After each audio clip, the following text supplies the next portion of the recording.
Bonjour chers amis du Mois Lyris, bienvenue à l'émission L'artiste de la semaine.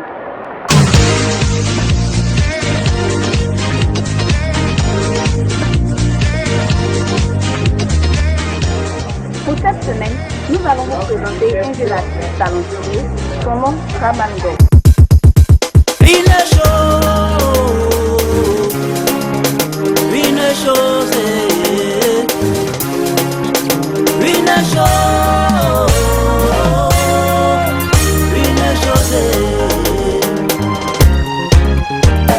Dans ma vie que je désire ardemment, je voudrais habiter dans le royaume des cieux. Exactement. Pouvez-vous vous présenter à nos amis?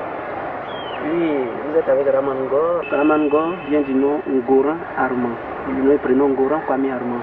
Ngo Ngoran et Armand Raman. Tout fait mon pseudonyme.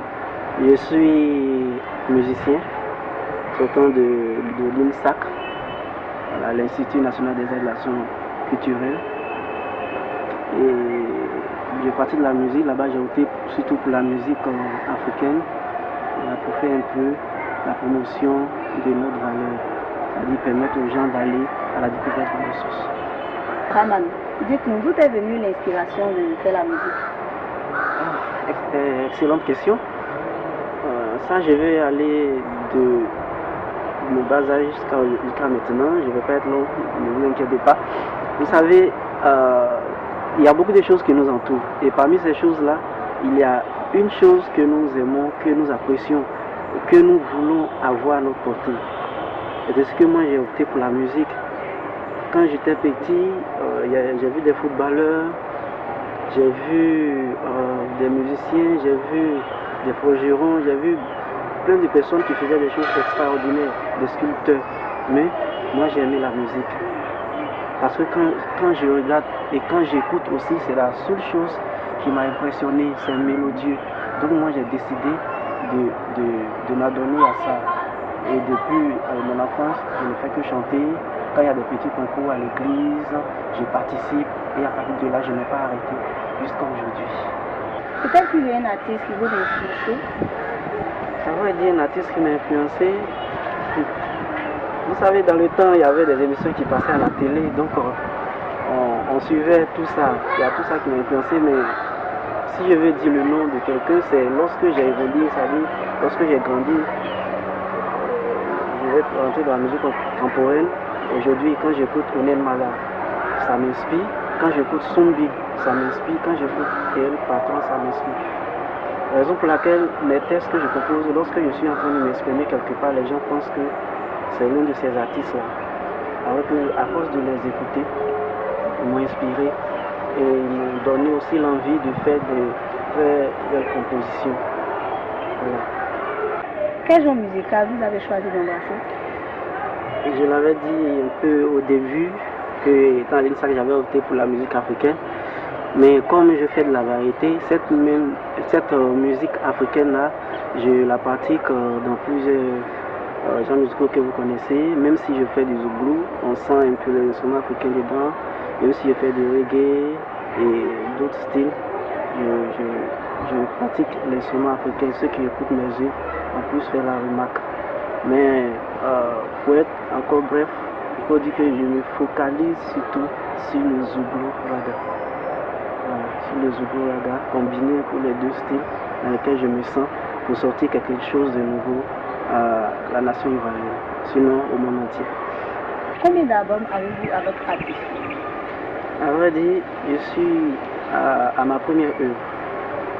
Je suis à ma première œuvre, composée de 6 titres que j'avais fait avec les autres amis, puisque nous avions remporté un concours nom de African Revolution qui révélait les talents cachés. Donc nous avions remporté ce concours-là en 2006 ici à Abidjan. Et ça nous a donné l'occasion d'obtenir le actuel qui, bon, avec le temps peut-être ça viendra, qui n'a pas encore eu de succès pour l'instant. Ok, pouvez-vous nous donner le nom de votre album? Là-bas est mieux. Là-bas est mieux. Je vais vous parler de les albums. Non. Le paradis. Le paradis. Oui, on dirait que je vous ai eu un peu. En tout cas, mais quand vous parlez un peu du paradis, qu'est-ce que vous voulez nous dire par là? Vous savez, il y a quelque chose qui m'a inspiré lorsque je composais ce texte-là. Je me suis dit que quoi, nous faisons tout sur cette terre, nous vivons. Aussi moi-même, je suis quelqu'un qui aime vivre. Mais souvent, quand tu t'assois, tu es tout seul dans ton coin, entre tes quatre murs, que tu réfléchis, tu te dis que avec tout ce que tu fais là, est-ce que Dieu te regarde? Est-ce qu'aujourd'hui, si tu n'es pas de ce monde, il va t'accepter? Est-ce que là où tu es, ça ne va pas tellement te capturer, c'est-à-dire ça ne va pas tellement te prendre que tu vas oublier, que ça peut t'amener à oublier le chemin de Dieu. Donc souvent on a des remords. Si, peut-être que ça vous arrive aussi. Voilà, on a des remords quand on est tout seul dans un lieu, on réfléchit, on dit mais tiens, je vis, je fais tout ce que je vis, mais si demain je ne suis pas là, franchement, Seigneur aide-moi, je préfère le paradis.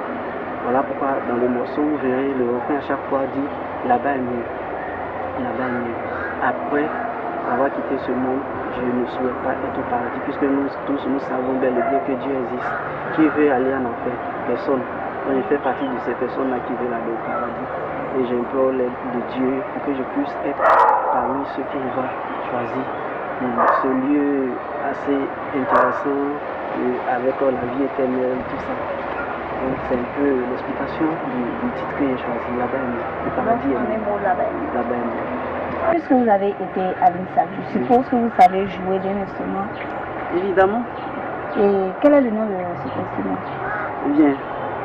Vous savez, à l'école de musique, quand vous entrez, vous avez trois choix. Vous choisissez trois instruments. Un instrument classique, un instrument moderne, un instrument traditionnel, du coup un instrument africain. Et pour mon instrument classique, j'ai opté pour la voix classique. L'instrument moderne, j'ai opté pour le piano. L'instrument africain, j'ai opté pour l'arc en bouche ou le dodo, qui est habité. Et la oko, le djembé, qu'on appelle le tam-tam. Parmi les instruments cités, il y a un qui nous semble étrange. Lequel? Le dodo. Pouvez-vous nous expliquer ce que c'est que le dodo? Ah oui, le dodo. Il n'est pas la seule d'ailleurs, parce que c'est un instrument qui n'est pas beaucoup connu. Je vais le sortir pour que ceux qui vont voir l'interview puissent aussi découvrir. Voici ce que nous appelons le dodo, chers téléspectateurs. Le dodo est un instrument qui vient de chez le BT. Voilà, si vous me donnez le temps, peut-être que je vais rentrer dans l'historique. Mais avant, je vais décrire. Comme vous le constatez, c'est un bois à BT avec une corde en roté. Les gens l'utilisent beaucoup pour fabriquer des étagères. En plus, nous avons ce petit bois là qu'on appelle la variante. Tout simplement parce qu'il varie le son. En plus de la variante, nous avons la baguette qui permet de frapper afin d'obtenir aussi le son. Et ensuite, en plus de la baguette, nous avons la caisse de résonance qui est la cavité buccale de la bouche. Une petite démonstration. Ok. Comme je vous l'ai dit, je vais poser ma variante et je vais apprêter ma baguette et j'insère la corde du dodo entre les deux lèvres, c'est-à-dire dans la caisse de résonance.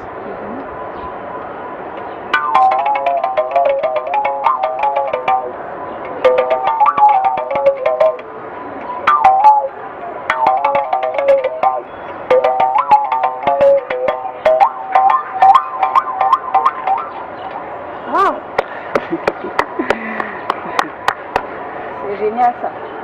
Et pourquoi vous avez choisi le dodo puisqu'il y a d'autres instruments comme le tam-tam et bien d'autres? Pourquoi le dodo? D'accord. Au début, je vous avais dit que j'aimais beaucoup la musique africaine. Quand je suis arrivé à l'école de musique, j'ai vu cet instrument et je me suis dit, mais tiens, pourquoi est-ce que je vais aller pratiquer un instrument que les gens connaissent beaucoup? C'est comme on dit en Europe, quand vous arrivez, que vous jouez le piano ou la guitare, les gens ne vont pas s'intéresser à vous. Quand vous jouez le balafon, ils sont beaucoup étonnés. Donc moi, avec mon dodo, les gens s'intéressent plus à moi. Donc j'ai décidé de le choisir pour le valoriser. Ici à l'INSAC, pour ne pas me lancer les fleurs, je suis le seul étudiant beaucoup sollicité. Quand il y a les concerts, j'organise mes amis et on va prester. Et depuis lors, lorsque les gens viennent à l'INSAC, puisqu'ils me voient souvent à la télévision en train de faire des émissions, ils sont inspirés, ils choisissent l'instrument et ils cherchent beaucoup à me voir pour que je puisse leur donner les secrets, tout ça. Et avec le dodo, je pourrais dire aussi que s'il y a quelqu'un qui m'a inspiré, là je ne vais pas vous laisser poser la question d'abord. S'il y a quelqu'un qui m'a inspiré, je vais parler de Zadi Zaouro, l'écrivain. Malheureusement, il n'est plus. Je vais parler de John Djongos, puisque quand vous parlez de cet instrument, quelqu'un qui connaît John Djongos va dire: ah tiens, oui, l'instrument de John Djongos là, voilà, ce monsieur m'a beaucoup inspiré. Donc voilà ce qui m'a inspiré à prendre cet instrument. Je ne voudrais pas pratiquer ce que les gens beaucoup jugent. Voilà, je vais surprendre pour dire qu'on a beaucoup à découvrir, on a beaucoup à valoriser. Utilisez-vous aussi le dodo dans vos musiques? Oui, j'utilise le dodo dans mes compositions. Les gens me sollicitent plus pour les œuvres au studio. J'ai même joué une œuvre qui passe régulièrement sur une radio de la place. Mais avec dans le titre, dans le morceau là-bas, vous n'allez pas découvrir le dodo. Ça c'est dans le morceau à venir. Là, je vous le promets. Après la sortie de l'album Là-bas est mieux pour nos amis d'Ivoire, Une chose dans ma vie que je désire ardemment, je voudrais habiter dans le royaume des cieux. Là-bas est mieux. Ne vous inquiétez pas, d'ici 2014, vous aurez l'eau à votre disposition. L'artiste de la semaine. Pour aujourd'hui, c'est terminé. Mais avant, Ramango, pouvez-vous nous faire un semi-live? Anamenga ejiye, etikete jeno makunsa, oyeye fian sanga edio, eni amosranu. Isike mei, otike kle, sanga te kle sonu, ole ule ngwi kwemu, kokole yale kwemu, yale tio maunye, yale tio maunye, yale tio maunye, yale tio maunye. Seigneur bolinho malati, esse caíma fracale, ele também te que pleso, sanga e clietio. A la gente que wawanjesa, benha menono, o ti que bam lobuesa, a pile pipao. Waouh, c'est génial ça. Là-bas, y a pas de conflit, y a pas de soucis. Là-bas, y a pas de misère, y a pas de galère. Une chose très intéressante, c'est la vie éternelle. Laissez-moi demander.